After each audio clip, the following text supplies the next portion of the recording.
Mais au lieu de confirmer leur théorie, tu l'as brisée. Septièmement, ils ont transformé ton existence en un cas d'étude et ont échoué misérablement. Ils ont traité ta vie comme une expérience, comme si tu étais un projet qu'ils pouvaient manipuler, briser et utiliser comme preuve que personne ne pouvait survivre à la pression qu'ils allaient déchaîner.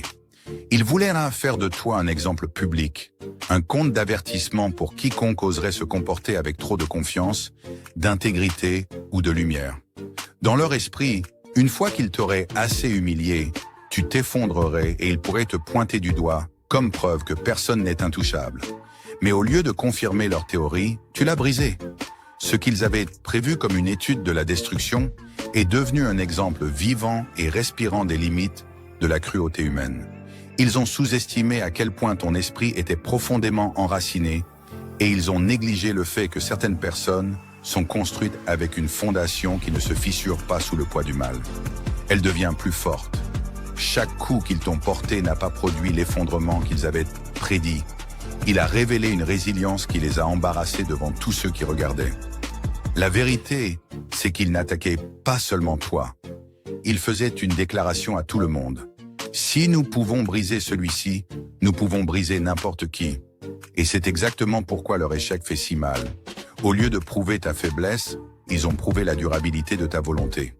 Au lieu de décourager les autres, ils ont fini par les inspirer.